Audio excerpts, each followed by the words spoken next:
Bagong taon na, pero pwede bang still winning ka kahit ang soundtrack ng buhay mo luma pa rin?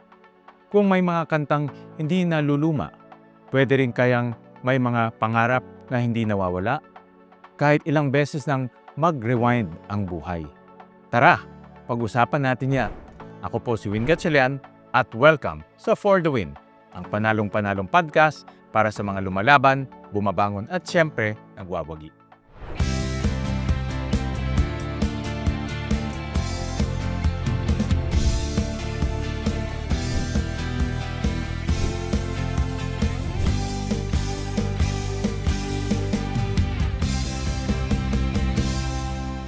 Today, we talk about new beginnings with an old soul, classic sound, and a story that keeps moving forward.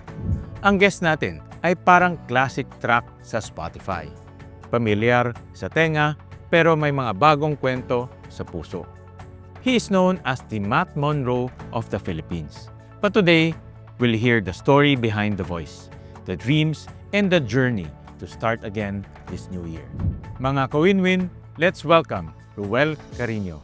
Ruel, maraming salamat dito sa pagpunta mo sa ating For the Win podcast. And thank you for inviting me rin po. Bata ka pa, nakikita na kita sa maraming mga occasions natin. Sabi nga po nila, suki niyo raw ako. At madalas kita makita ngayon sa social media, Yeah. sa ibang mga podcast. Talagang iba na si Ruel ngayon dahil kilalang kilala na. At pag naririnig yung boses mo, talagang maraming pumapasok sa isip ng mga kababayan natin. Yung nostalgia, yung soothing voice, yung calming voice, lalong-lalo na yung boses ni Matt Monro. Kwento mo naman sino si Ruel Carino. Me, I was born December 30, 2010. And there's not much to me, besides singing po, not much. I'm just a normal schoolboy. Pero nagkataon nga po na nabigyan ako ng opportunity ng Itbulagang sumali rin sa contest nila. Naging working student ako. Pero hindi ko ordinary schoolboy dito sa Valenzuela. Sikat ka dito sa Valenzuela. Hindi naman po. Nung bata ka pa ba, naging pangarap mo na maging professional singer? Hindi po. Hindi mo na maging pangarap? Kasi kahit ngayon po, came as a surprise na magsisimula akong kumanta. Kasi dati po, marunong ako. Marunong lang. Pero ano ba dati nung bata ka? Kung hindi professional singer, ano yung nasa isip mo? Ano yung mga pangarap mo? Ako, dati gusto ko maging, to be honest, gusto ko maging scientist. Tapos susunod, gusto ko maging professional basketball player. Pero wala naman nangyari doon. Ikaw, anong pangarap mo nung bata ka pa? Mahilig akong manood ng mga hearing ninyo sa Senado. Talaga? Opo. Alin doon ang paborito mong panoodin? O napanood? Yung pinakamagandang napanood ko sa ngayon, budget hearings na budget hearings ng Senate. Very technical yung budget hearings. Pero ako natutuwa dahil sinusundan mo yung mga ginagawa namin doon. Pero dahil po sa panonood niyan, parang gusto kong mag-polsci. Mag-political science. Tama yun. Sa mga ganyang edad mo naman, dinidiscover pa natin kung anong gusto natin gawin. Kailan mo naman na-realize na meron kang magandang boses? Na yung boses na masasabi natin na yung mga tao ay napapahanga mo? Tsaka lang naman po kasi ako nagsimulang kumanta ng nagseryoso po ba nung 2022. Kasi sinuggest mga 11, 12? 11 po. Oo. Sinuggest po ng tita ko na try mong kumanta kasi maski dati naman po kumakanta ako, gaya ng nabanggit ko kanina, marunong lang. Yung ibang kanta naman po inaral ko. Sabi niya, study mo yung mga standard, mga old song para medyo madaling masundan. Kita mo ang nag-encourage sa'yo. Pero sinubukan ko nga po na na-discover ko yung mga ibang songs ni Matt Monroe kasi dati po pinapakinggan ko na talaga. Pero nung napakinggan ko yung iba, sabi nila, kantahin mo. Kinanta ko naman po, napansin naman po nila sa boses ko, maski bata raw, parang similar yung tunog. Galing, ha?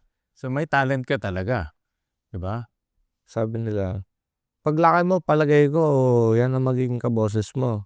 Si Matt Monroe. Hindi naman po sila sumablay, tumama naman. Tumama naman sila. Ngayon sikat ka na sa buong Pilipinas, 'di ba? Nanalo ka pa sa Itbulaga.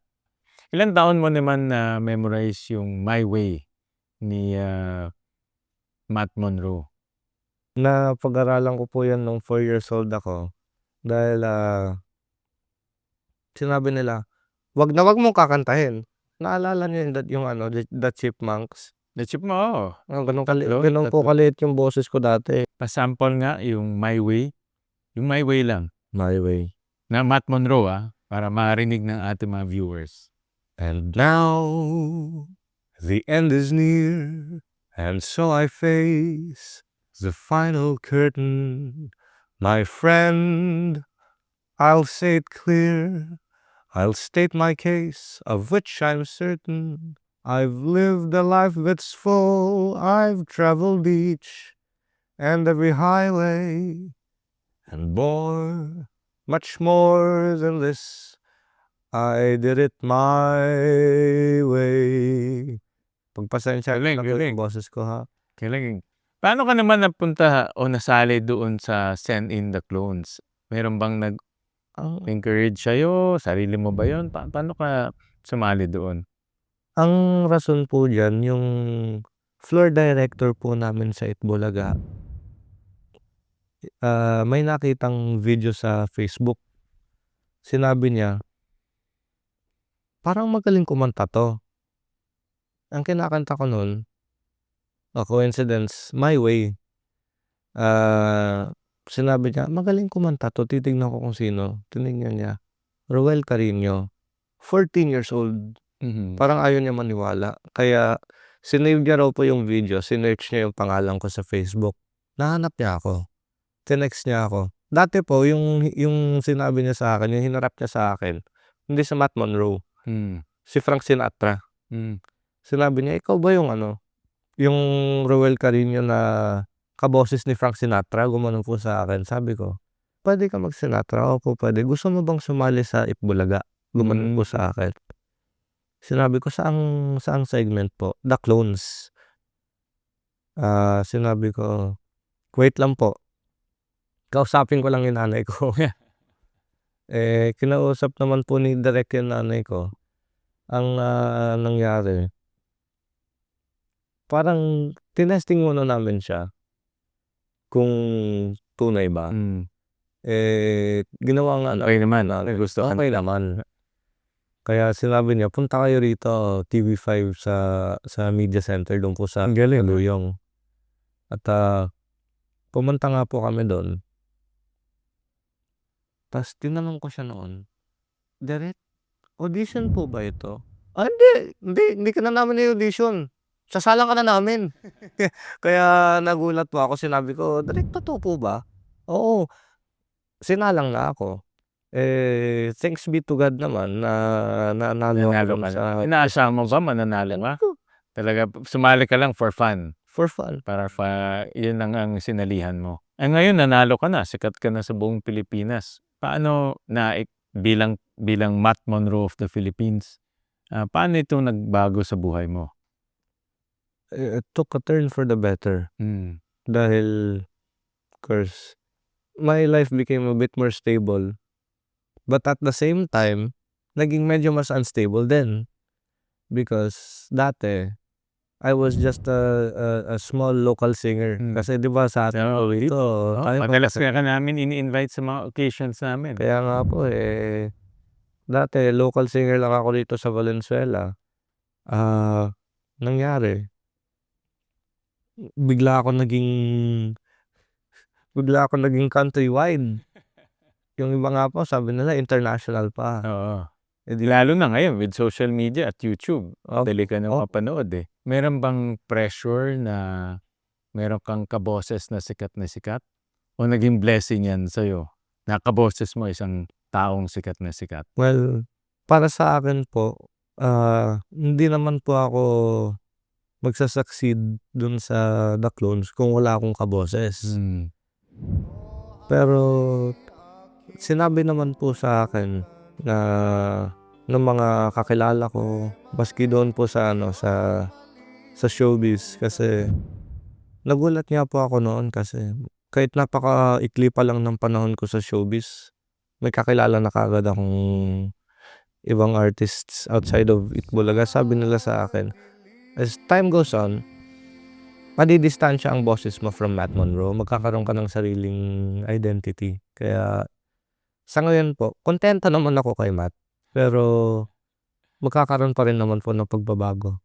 Well, narinig namin na growing up, at ngayon bata ka pa, pero growing up, malapit ka sa mother mo. Wapo.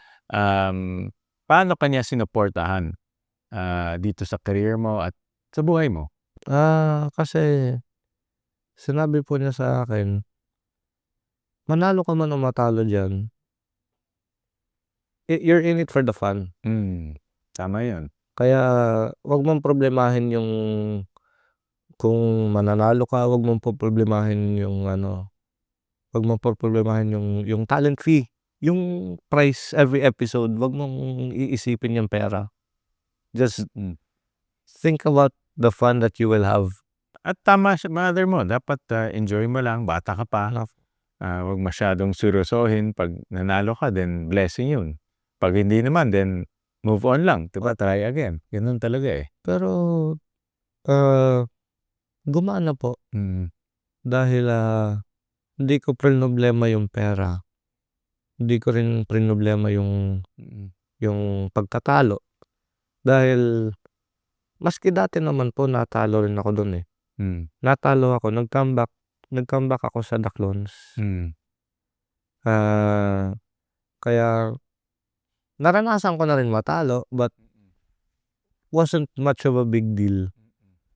Lagi ko nga pong gino-joke sa kanila, alam nyo ba, 1 linggo ako hindi clone. 1 linggo lang akong 1 linggo, naging normal na estudyante ulit ako. Let's take a short break. Stay tuned. Dito lang sa For the Win. Kung ang bata maaga nag-aaral, mas maganda yung kanyang performance pagdating sa elementary. Pinasa namin yung ECCD law para palawakin pa yung ating mga daycare centers para mabigyan ng oportunidad yung ating mga bata makapag-aral ng maaga. Kasama sa early childhood education ang pagbabasa at pagbibilang. Ito yung tinatawag nating foundational skills ng isang bata. Napakalaga ang papel ng mga magulang natin dahil ang child development centers naman 2 hours to 3 hours a day. So yung ibang mga oras, dito na papasok ang ating mga magulang. Importante rin na natitrain yung ating mga magulang. Turuan yung kanilang mga anak sa pagbabasa, ng bilang, 1, 2, 3, 4, 5. Of course, lahat ito in a play style. No? Naglalaro yung bata, nag-e-enjoy. Hindi lang yung nakaupo sa classroom. Importante rin na nag-e-enjoy yung bata sa pag-aaral. Malaki tiwala ko dito sa bagong Early Childhood Care and Development Law kung saan ang local government units natin ang in charge na sa pagpapalawak ng mga child development centers. Dahil dito, sa batas na ito, mas magiging malawak na ngayon ang ating early childhood education at mas matututukan na yung mga pangangailangan ng mga bata. And we're back on the For the Win podcast. Still with Roel Carino. Nalaman namin na tama ba na single parent ang mother? Yeah. Bilang single parent, paano ito nakaapekto sa iyo bilang isang anak at bilang isang artist? For me, it's a bit challenging to watch. Because sino nga bang hindi malulungkot pag nakita mo yung nanay mo mag-isa? At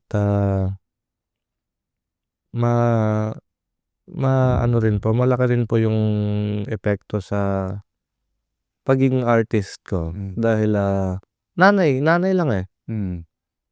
My father, he died sometime in 2021 eh. So my mother went full support sa akin kaya napakarami Sa niyang pag-aaral mo opo, at bilang artist rin, opo. 'di ba?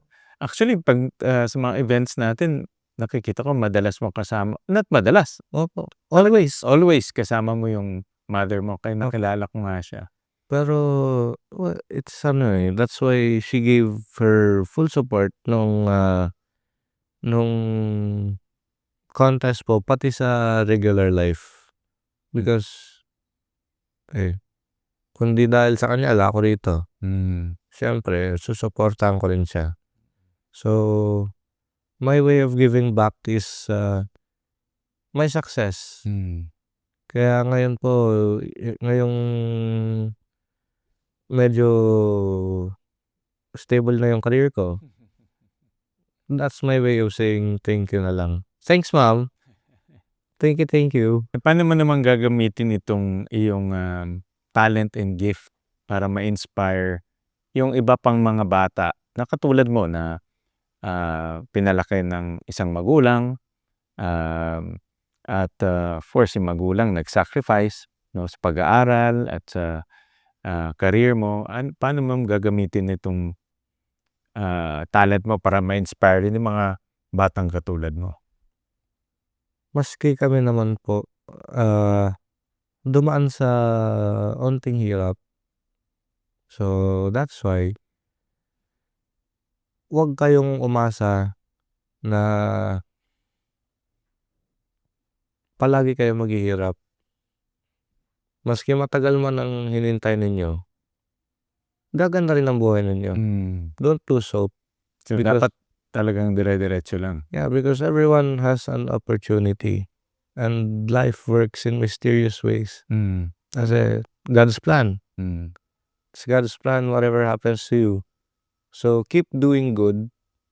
Just because you're in a bad place right now doesn't mean that you'll remain in that place forever. Kaya don't lose hope. Ano naman ang kanta na, dinedicate mo sa mother mo? Whether Matt Monroe o hindi, but kanta na dedicated para sa kanya? My mom's name is Lovell. And Jose Marichan has a certain song called Thank You, Love. And the people who know my mom call her Love. So that's a direct message to her. It's Sige nga, sample nga, sample. thank you for the smile that never fails to brighten my day. For the tender look when you gaze at me with eyes that fill my heart. For the music of your laughter, touch that makes my pulse go faster. Thanks for all the memories of a lifetime. That's really my favorite song to For her. dedicate to my mom. Yeah. Oo. At alam niya 'yan? Yeah. Naririnig niya? Sa kanya ko narinig Sa kanya mo narinig. Kasi dati po, narinig ko sa kanya, tara, tararararararararararara. Narinig ko yung melody. Sinabi ko, "Ma'am, anong kanta yan?" Basta alam ko, one of Jose Marichan's, gumanon siya sa akin. Sinearch ko, thank you, love. Kaya gustong-gusto kong i-dedicate sa kanya yon dahil may comma thank you, dedicated to love. That's her name Yeah. So, Ang sweet naman. yeah. Ay maganda 'yun na, pinapahiwatig mo sa mother mo yung iyong appreciation at your love at merong kanta para sa kanya. Importante talaga sa mga bata, kahit na kami matatanda, Opo. pahiwatig natin yung ating appreciation sa parents Pero natin. kung masaya ako, yung kantang i-dedicate ko sa nanay ko, Dancing Queen.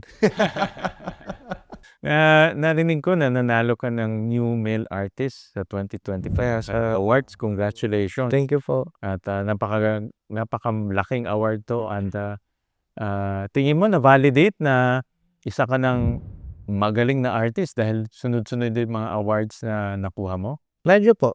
Dahil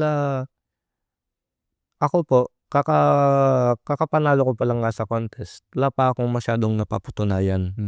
So, give me a bit more time. Tapos, I can fill in the shoes noong award na yon. Dahil Aliw Awards, that's such a big, napakalaking karangalan. Kaya, At yung kanta na kinanta mo is Born Free. yeah, Tama ba? Born Free, I think. Oo. So, Aliw Awards, napakalaking karangalan. Such a big award yan. to get. I think I can only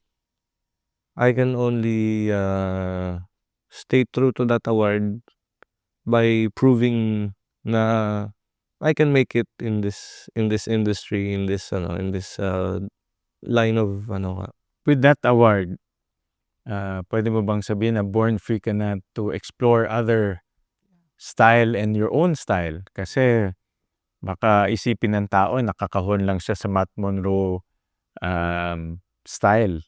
With this award, itong Aliw Award, tingin mo pwede ka nang to explore? Are you born free to explore other style, Yeah, even your own style? because I've always been taught change may be scary, but it's not harmful. Kaya sabi nila, try mo to, try mong ganito, try mong ganyan. So, pinapasa ko na rin po yung ibang genre, mga ibang pwedeng, Para matry mo, no? Kung ano ang yung mga ibang pwede mong ma-explore o pwede pwedeng mong explore. magamit para sa iyong future career. Yeah, yung mga yung mga ibang pasabog. Kaya, for me, that award, it means a lot. And it really surprised me when I got that award dahil ni isang single wala pa ako eh. Pasample nga ng Born Free. Born free as the wind blows, as free as the grass grows, born free to follow your heart. Live free and beauty surrounds you, the world still astounds you each time you look at a star. And, stay free when no walls divide you. You're free as a roaring tide, so there's no need to hide. Ruel, softly as I leave you, how do you honor your past? At ngayon, papunta na tayo sa bagong taon. Softly as I leave you, it's a gentle goodbye. So, all of the good things that happened this year, leave them. We're gonna have to leave them, and you're gonna have to make new good things for yourself. Ano ba yung iiwan mo? Personally. Bigyan mo nga ako ng one example lang. For me, one of the best things to leave behind when you're moving into a new year is your doubts and your fears, even your insecurities. Hindi mo naman sila kailangan eh. Tama. Ako kasi every new year is a new beginning eh. Arate kong ano. Kahit na minsan pa ulit-ulit lang ginagawa mo sa New Year's resolution, no? But it's still new. Yeah. Diba? Ano naman yung new na nakikita mong dapat mo i-embrace? You should embrace change, but you should also remain loyal to tradition. So, kung gusto mo magbagong ganito, tanungin mo muna yung magulang mo. Sample nga, bigyan mo nga kami sample ng kanta na yun. Softly as I leave you. Softly, I will leave you softly, for my heart would break if you should wake and see me go. So I leave you softly, long before you miss me, long before your arms can beg me stay for one more hour or one more day. Well, love is a many splendored thing. Ano yung mga splendid things sa buhay mo this 2025? Well, it was another year of life. And, it was another year of opportunity po. So, I'm thankful for all of those things, but I'm also thankful to of course, not only my career, but also to my education. Mga teachers ko ngayon, salamat sa Diyos, hindi sila masusungit. Galing. At, kung masungit man sila, mahal ka nila. Kaya Gusto ka nila kung matuto. masungit man po sila, there's always a reason kaya bakit Yes, sila tama. ganyan. Sample nga. Love is a many splendid thing. It's the April rose that only grows in the early spring. Love is nature's way of giving a reason to be living, the golden crown that makes a man a king. That's Galing. good Galing stuff. mo talaga. Sana meron akong boses na katulad mo. Walk away. Ano ba yung dapat i-walk away mo itong 2025? At iwan natin itong sa lumang taon. All of the bad experiences, all of the bad memories, all of the negative thoughts, all of the negative stuff that has happened throughout the year. Meron ka bang gustong itapon? I guess all of the bad events that happened, all of the negative kung tawagin nga sa Chinese, all of the negative aura. So let's be positive na lang. It's a new year. Don't carry over the bad stuff from last year na lang. Example naman sa walk away. Walk away. La la la la.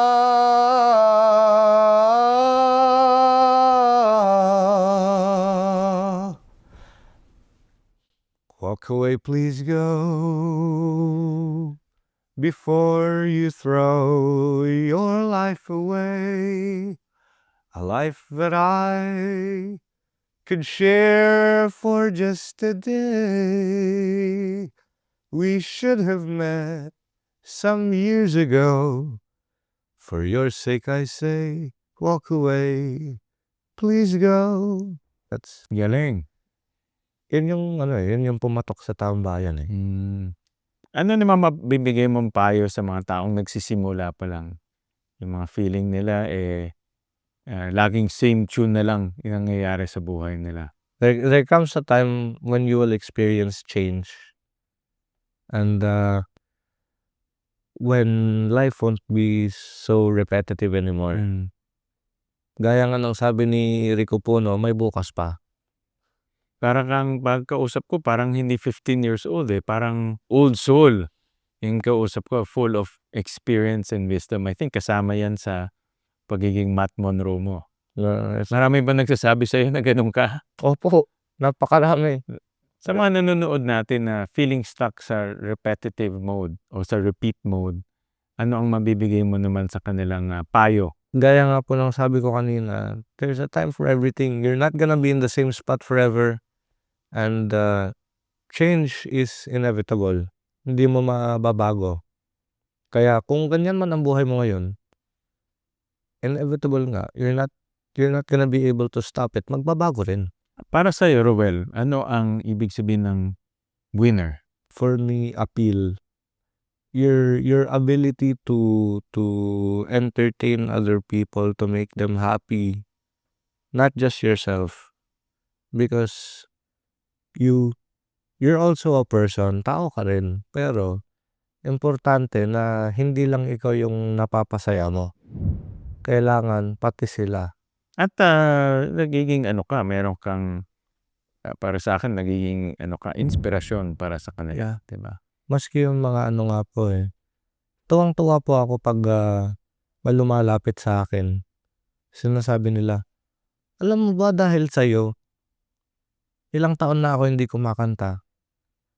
Parang nabuhay ulit yung apoy ng mikropono sa sarili ko. Gumanon. Kaya sinabi ko, ay talaga po. Mabuti naman po kung gano'n. that's the thing that makes me most happy. Being an inspiration to many others. Yeah.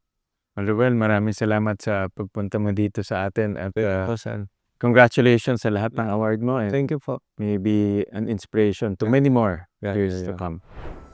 New year, new chapter. Pero hindi ibig sabihin kailangan bagong tunog. Bagong taon, bagong simula. Pero minsan, ang kailangan lang natin ay lumang kanta para maalala kung sino tayo. Today's episode is about honoring the past while singing your way into the next. At kung na-inspire ka, mag-subscribe, like at share sa ating podcast. Ako po si Wing Gatchalian at sa bawat pagsubok sa buhay, lagi niyo pong tandaan, manalig ka, laban lang for the win.